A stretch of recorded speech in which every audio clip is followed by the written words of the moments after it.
This episode is sponsored by BrainGrid.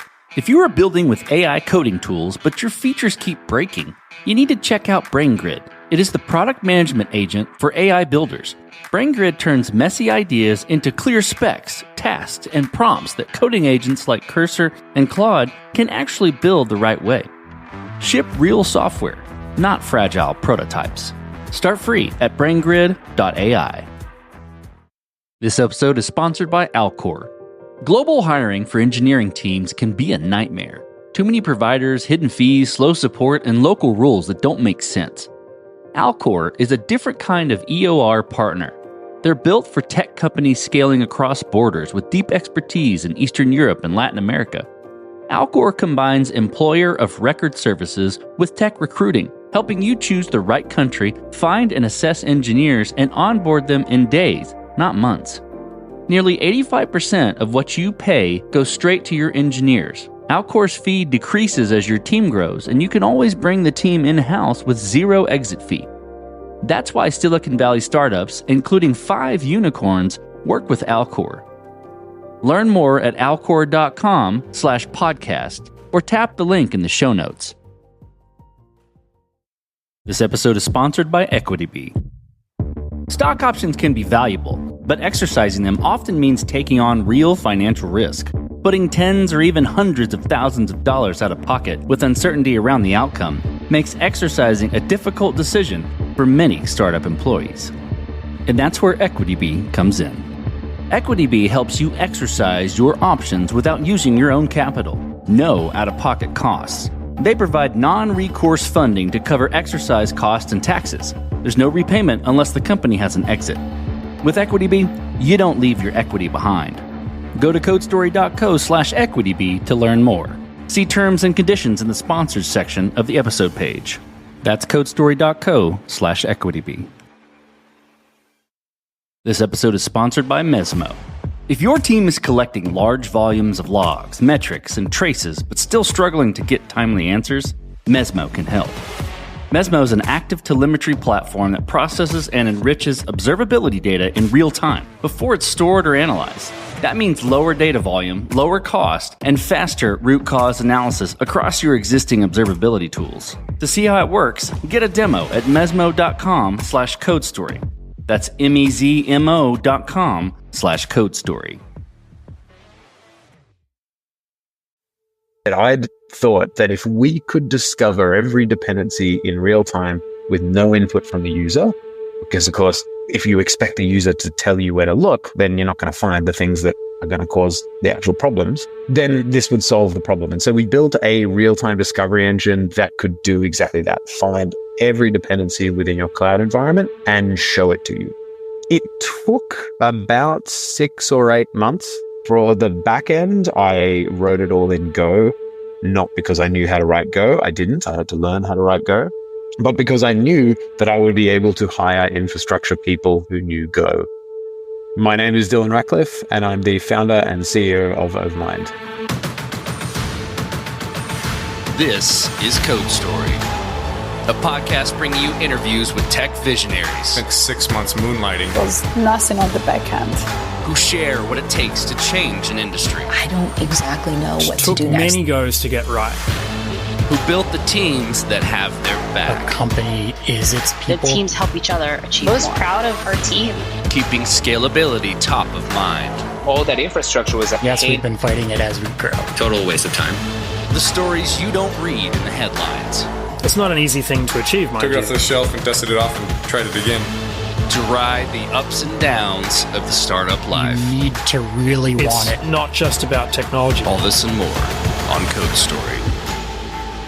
I'm your host, Noah Labhart, and today how Dylan Ratcliffe is simulating incidents so you don't have to, and you can focus on deploying your infrastructure.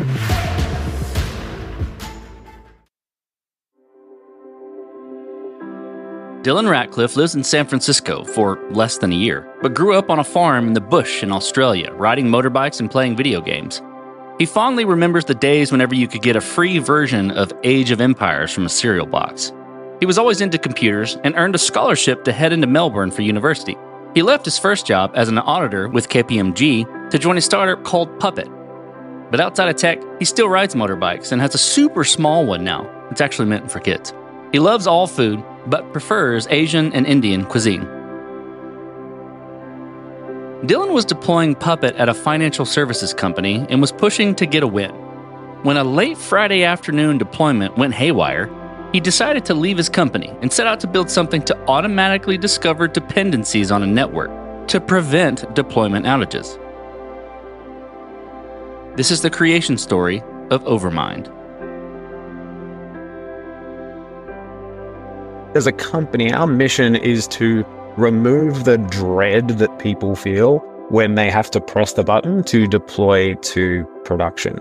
We do that by simulating your infrastructure changes against your real-time actual production infrastructure before you make those changes, and therefore preventing any outages before they happen. I started building it because I'd seen this dread before. I'd experienced the dread before, because very often when you're deploying, especially infrastructure changes, which is what my background is and what we focus on, things can go wrong for reasons that are entirely not your fault. And being afraid to press that deploy button, especially if you work in a big company with big complex infrastructure, which was built by people who've since left, being afraid to press that button is like a good survival instinct. The thing that actually got me started in quitting my job was a particular incident with a printer. So I was working at a financial services company in London, which will remain nameless, and we were deploying Puppet. We had a week to do it. We'd done everything we needed to do. We wanted to get a big win in before the end of the week.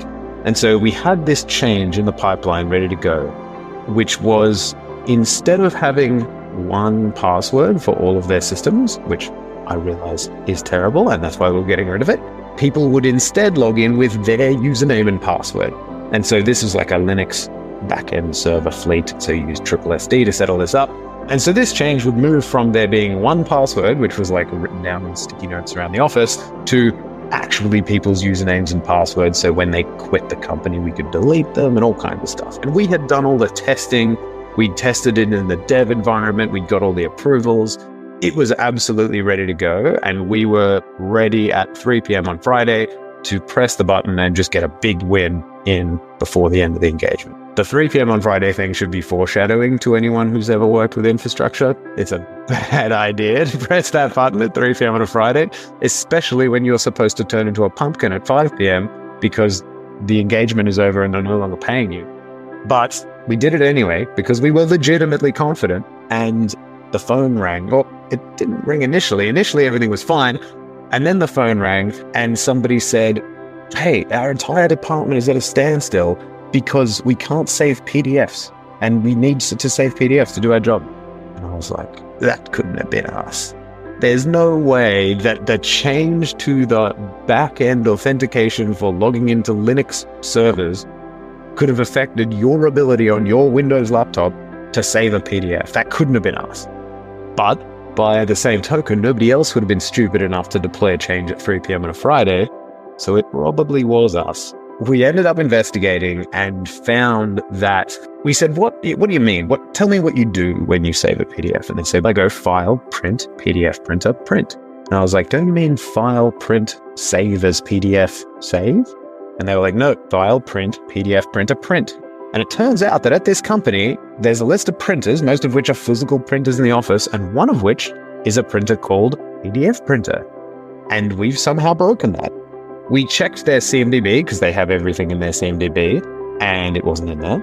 And then we checked their wiki, like the team's wiki. A lot of the people in the team had been around for ages. Nobody knew what it was. But the wiki had been around for ages, and it wasn't in the wiki. And the only piece of information we had was the IP address of this thing. And so we tried to just log into it, and we got presented with a blinking password prompt. And so we put in the password for everything, and it let us in. And so what proceeded then was a whole bunch of infrastructure paleontology where we're trying to work out how the bones of this thing fit together when it was alive. And it turns out that this is a physical server which was put into the data center about 10 years ago. And its purpose in life is to pretend to be a printer.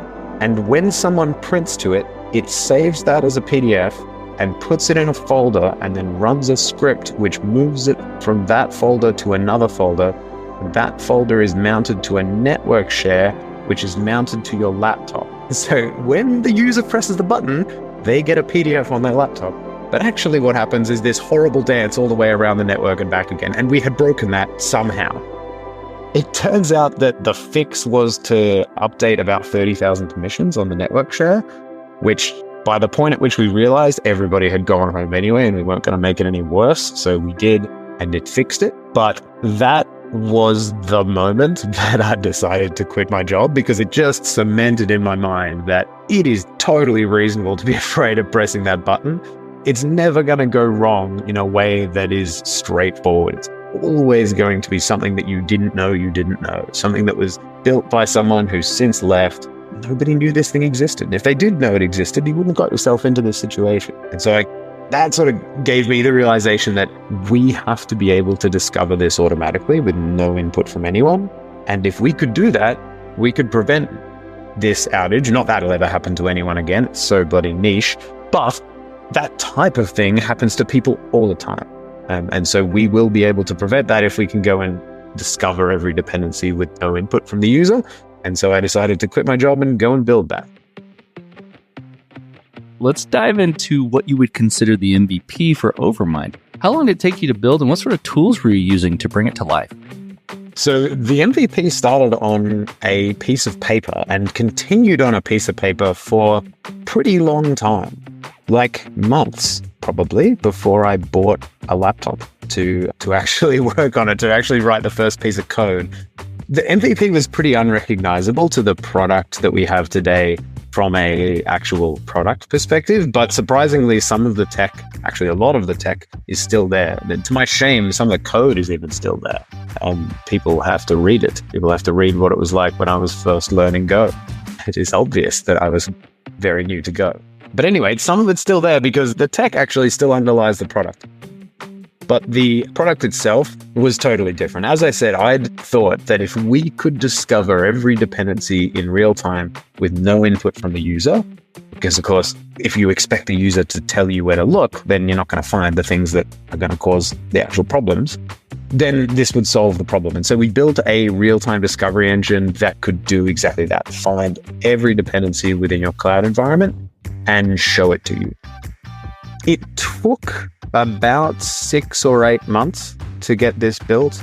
In terms of tooling, I chose my tooling based on what I thought it would be easiest to hire for. So for the back end, I wrote it all in Go, not because I knew how to write Go. I didn't. I had to learn how to write Go.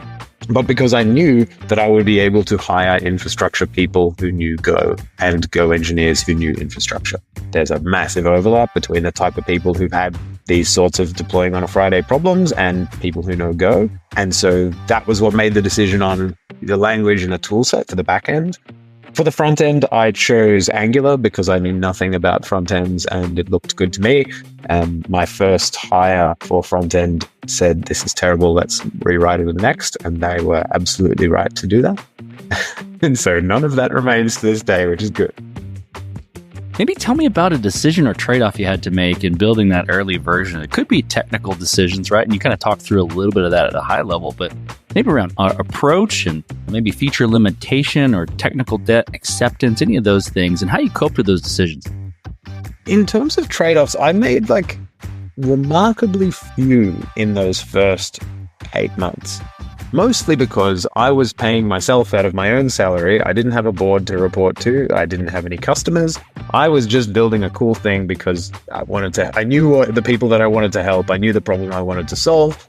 And so I could build a cool thing. And because of that, it meant that I didn't actually need to make all that many trade-offs. For example, it's always been a supported feature from day one that we can discover dependencies both within a single account in the cloud and across accounts and across different clouds and between on-prem and cloud instances, despite the fact that all of the things that do the gathering of that need to be installed in different locations. They need to be highly available. They need to have different authentication.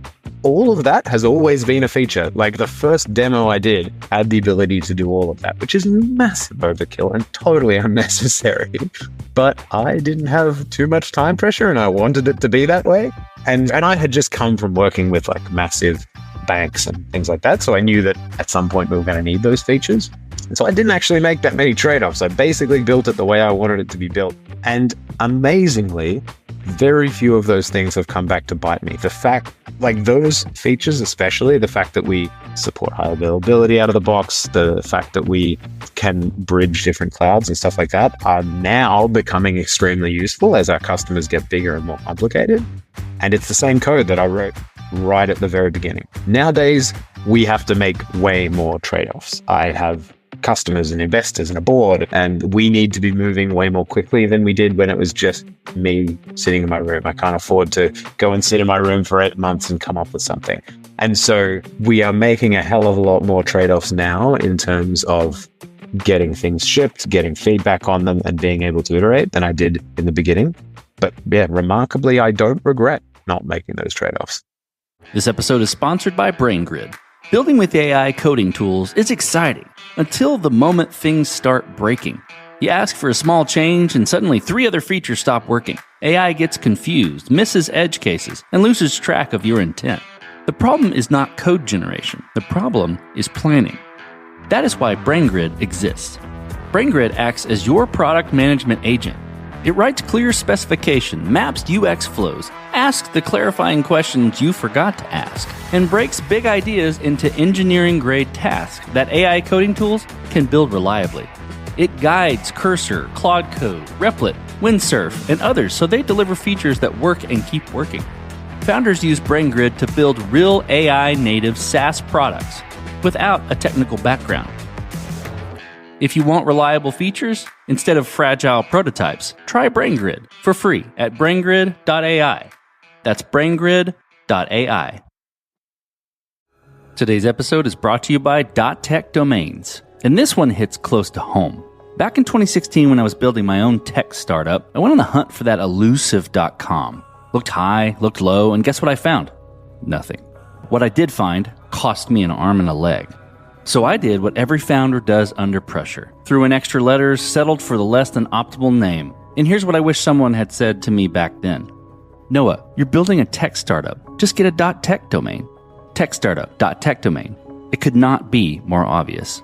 It tells investors, customers, and anyone who looks at your website, really, that tech is at the core of your build. And I've kicked myself plenty since, especially when I see the clean and sharp names tech companies have landed on .tech. Nothing.tech, 1x.tech, Aurora.tech, CES.tech, Ultra.tech, Alice.tech, Neon.tech, Blaze.tech, Pi.tech. You get the idea. So take it from someone who learned it the hard way. If you're building a tech startup, don't overthink it. Get a .tech domain. So now I'm curious to move into what you mentioned in progressing the product, maybe making the trade-offs here. How you progressed and matured it. And I think to wrap in a box, though, what I'm looking for is how you built your roadmap, how you went about deciding that, okay, this is the next most important thing to build or to address with Overmind. Yeah, so while I didn't make too many trade-offs in terms of the architecture and engineering, we've made loads from the product side of things. When we started, we were wrong about what would be helpful, and we realized that pretty quickly. So the first iteration of the product could discover all of the dependencies within your cloud infrastructure and show them to you. And we thought that would be incredibly helpful. And while it's information that people didn't have before, it's also work they didn't have to do before. And so people would look at that and go, are you telling me I have to review these 500 different things to see how my change is going to affect them? That's terrible. That doesn't help me at all. And so that was a pretty big realization that the whole thing that we had built, the whole real-time discovery engine, was not helpful. In fact, actively unhelpful to show to a human. We were actually in Greece at the time. The team is fully remote, but we get together every now and again, and like a few times a year. And we were all in Greece at the time, and GPT-3 had just come out. We just got API access. We'd been on the wait list for quite a long time. And we were doing a bunch of experimentation with what you could do with the data set that we already had, the features that we already had that we realized that nobody wanted because it was actively unhelpful. And what can an LLM do with that? And it turns out that having a directed graph that it can traverse in real time of all of the dependencies and having certainty of it is the perfect thing for backing an LLM. It means that it's not possible for it to hallucinate because we're telling it what the dependencies are, but it can still reason about impact and risks and things like that. And so when we had that realization, our roadmap was suddenly, we are going to build a product that tells you what the risks of your deployments are. And that was the first feature that gave us sort of commercial traction. And it was still like the original product is still the underlying thing, but it's now pretty much entirely in the back end, and it serves the LLM and the LLM serves everything else. And at this point, we were now basically an AI native company. Like none of the things that we did, we could do without AI. It meant that you can't build a 2-year roadmap, especially when GPT 3.5 was just coming out. Like every 6 weeks, the costs would halve and the performance would double. And so we continued to do that in-person event and then work for 3 months and then in-person event and work for 3 months. And our roadmap was very driven by those in-person events. We would do a whole bunch of engineering proof of concepts to work out, okay, what is now possible? And invariably, what we achieved each time would have been impossible to achieve the previous time because it was just coming forward so quickly. And so you can really trace the product and the company and the roadmap to those in-person sessions where we would all make a decision on, okay, we've got a proof of concept, we know it works. In the next 3 months, we're going to turn it into a product, we're going to ship it, and then we're going to meet up again and make that same decision again. Not to say that we don't have an overarching direction of what we want to go. I want to remove the fear of pressing that deploy button. I want us to be better than a human at making those decisions. But exactly how we get there from a product perspective, like where it integrates into your workflow, what we show you, all that sort of stuff, and also from an engineering perspective of how we achieve going from the first version, which was like speculating about what might happen, to the current version, which is now actually simulating the entire change 10 levels deep. It has all been keyframed on those in-person events. So I'm curious about team, right? During your description, I heard you saying we and how you approached it. Tell me about how you built that team and what do you look for in those people to indicate that they are the winning horses to join you? The most important thing to me when I'm hiring is a sense of ownership of what you've built. I want people who will argue with me about the right way to do things, about what's most important for our customers, about what font we should use on our website, about the color of our logo. I want people who will argue with me about all of that stuff. The people who I hire should not look at a problem and say, we should fix this. They say, I intend to fix this. The difference sounds small, but the actual difference in practice is huge. And for me, it's the most important element in hiring. I want everybody to be able to look at anything within the product and say, this sucks, I intend to fix it, and then go and do it. And in terms of where I've been able to find that approach, it's everywhere. Some of the team are ex-colleagues from Puppet. Some came through normal interview processes, from referrals, from contractors who were fantastic, and we converted them to permanent. And our team is all over the place. We have people in Romania, Austria, France, the UK, and San Francisco. But the thing that ties everyone together is everybody says, I intend to, rather than we should. This episode is sponsored by Mesmo. If you're responsible for reliability, performance, or platform architecture, you already know the problem. Telemetry volume is growing faster than teams can manage it. Mesmo addresses this by moving observability upstream. Instead of storing everything and asking questions later, Mesmo processes telemetry in motion, filtering, transforming, and enriching logs, metrics, and traces before they reach your observability backend. The result is cleaner data, reduced ingestion costs, and faster root cause analysis using the tools you already rely on. Mesmo integrates with platforms like Datadog, Dynatrace, and open source stacks, giving teams more control without adding operational overhead. This is especially useful for platform engineers and SREs supporting complex distributed systems where context and speed matter. To see how active telemetry works in practice, get a demo at mesmo.com/codestory. That's MEZMO.com/codestory. Today's episode is brought to you by .tech domains, and this one hits close to home. Back in 2016, when I was building my own tech startup, I went on the hunt for that elusive .com. Looked high, looked low, and guess what I found? Nothing. What I did find cost me an arm and a leg. So I did what every founder does under pressure. Threw in extra letters, settled for the less than optimal name. And here's what I wish someone had said to me back then. Noah, you're building a tech startup. Just get a .tech domain. Tech startup, .tech domain. It could not be more obvious.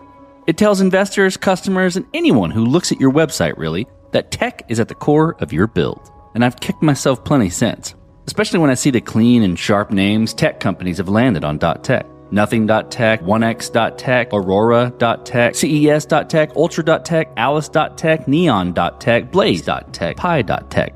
You get the idea. So take it from someone who learned it the hard way. If you're building a tech startup, don't overthink it. Get a .tech domain.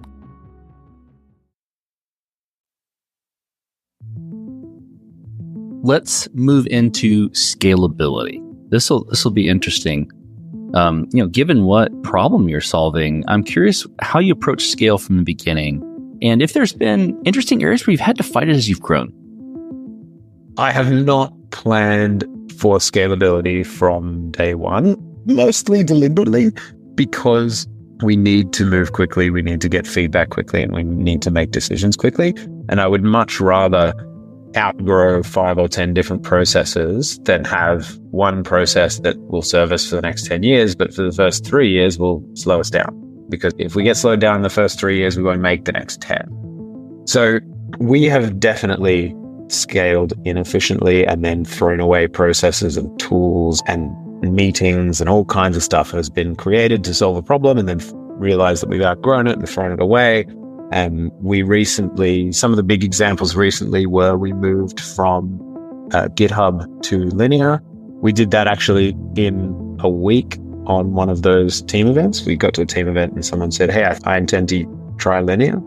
And by the end of the week, we had completely migrated to that. We got rid of stand-ups which was a weird thing to get rid of. It's such a normal, part of your day. In the morning, you get up and do stand-up. We got rid of that because it just wasn't working for us.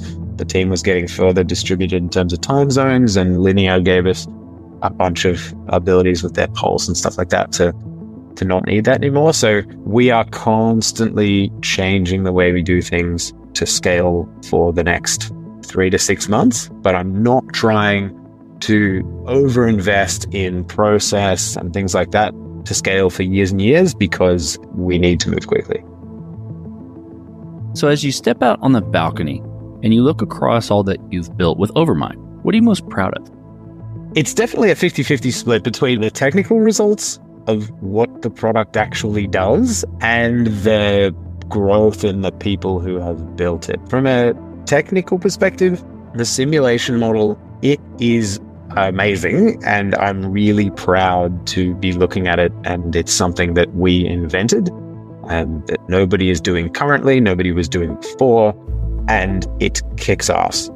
We've been doing tests internally where it's able to correctly predict the impact of a change 10 layers deep through hundreds and hundreds of interdependent pieces of infrastructure, 400 things and 2,000 relationships. And it's doing it perfectly. And the magic definitely hasn't been lost on me. Every time I test it, I'm like, God, this kicks ass. It's fantastic. And it continues to not be lost on it. I'm always excited about the product, watching the product do what it does, because it is awesome.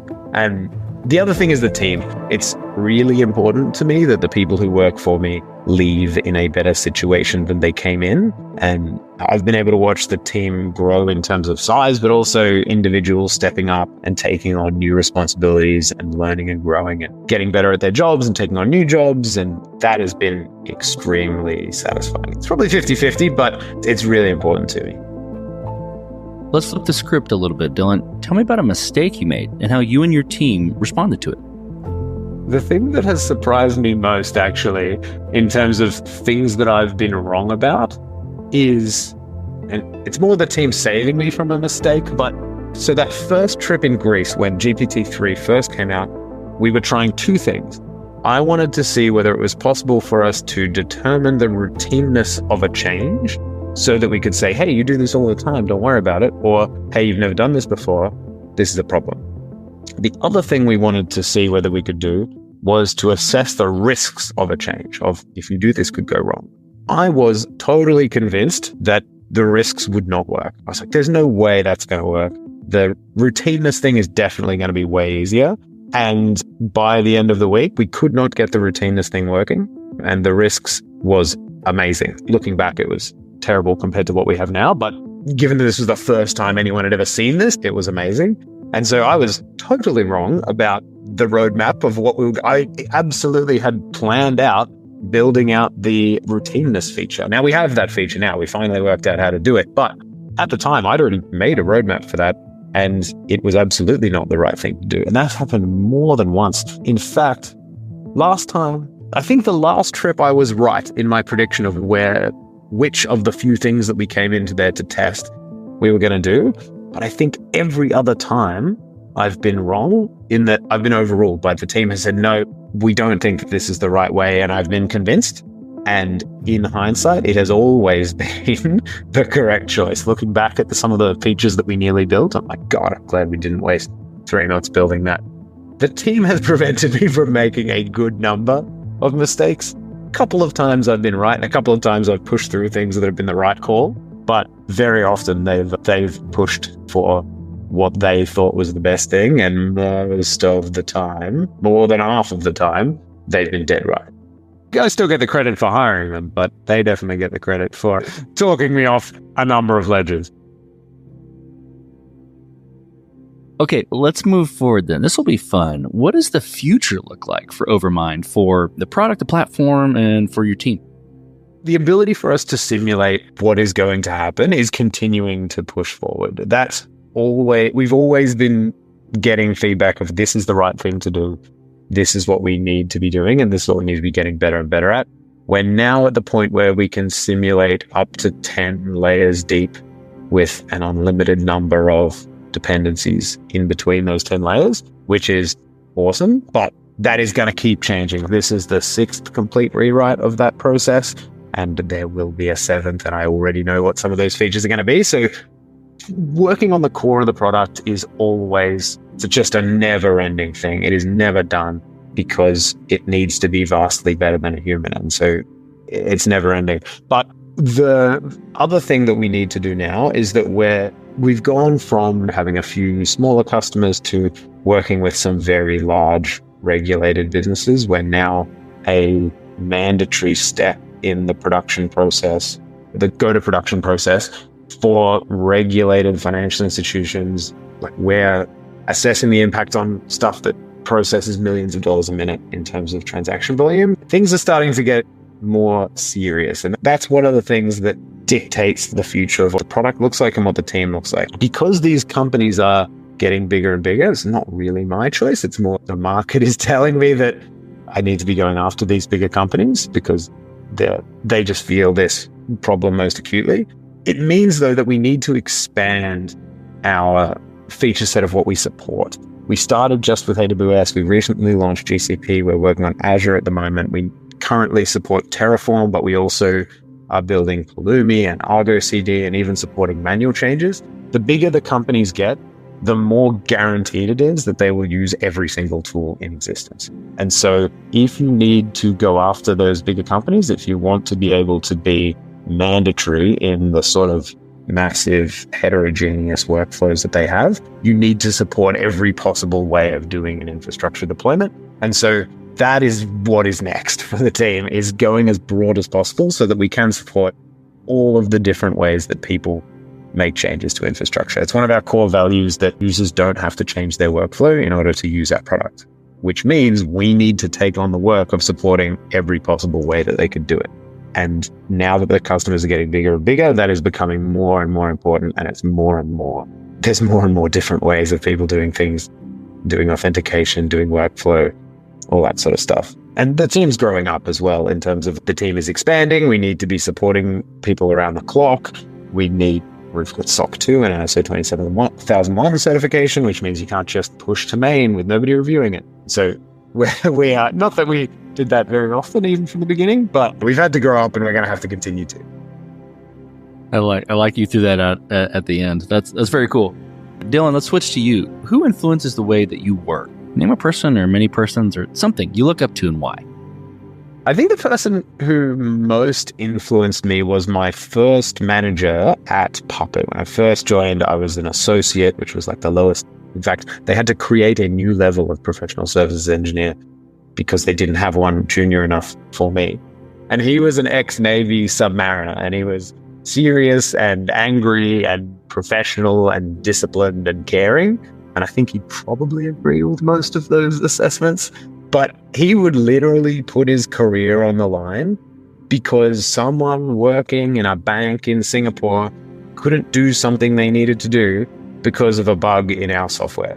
He would absolutely go to bat with engineering, with product, and he would be a pain in the ass. I'm sure he was the absolute bane of their existence, and I'm certain they would have considered firing him multiple times because of how much of an incredible pain in the ass he was.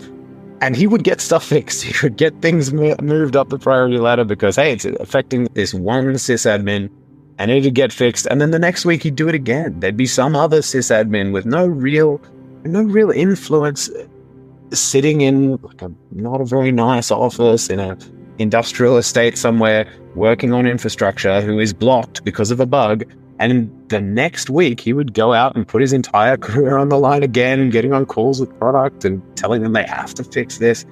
And that was very formative for me. Putting your whole, because he could have been like, oh, it's not going to jeopardize the deal. The person doesn't have that much influence. They can just live with that bug. But he never once did. And he would put his own career on the line for it. And that's what I've been doing ever since. Every decision I made, including starting Overmind, has been putting my career on the line, especially starting Overmind, actually. I was definitely putting my career on the line doing that.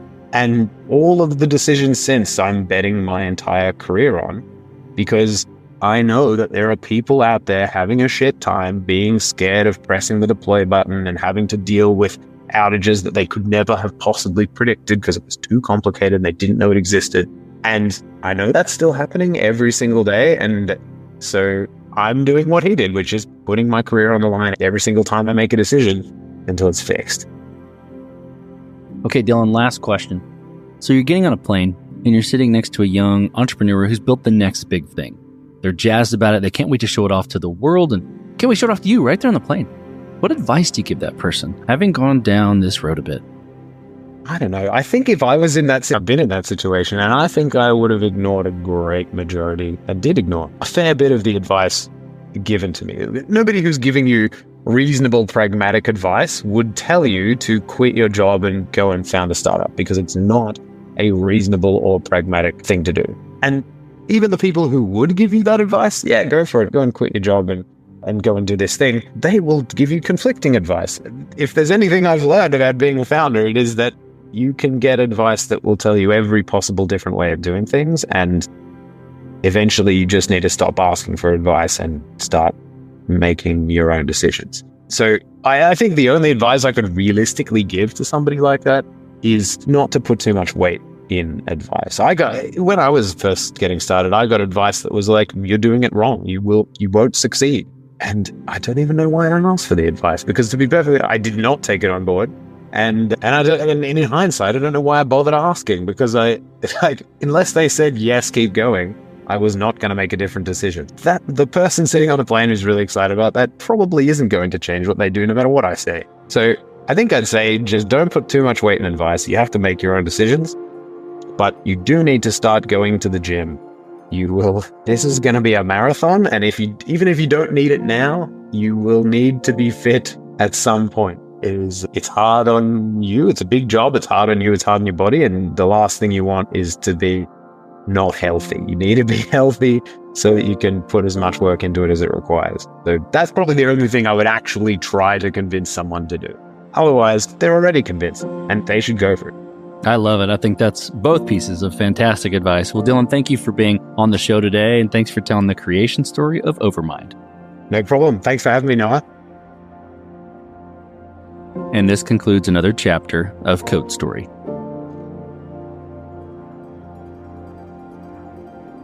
Code Story is hosted and produced by Noah Labhart. Be sure to subscribe on Apple Podcasts, Spotify, or the podcasting app of your choice. And when you get a chance, leave us a review. Both things help us out tremendously. And thanks again for listening.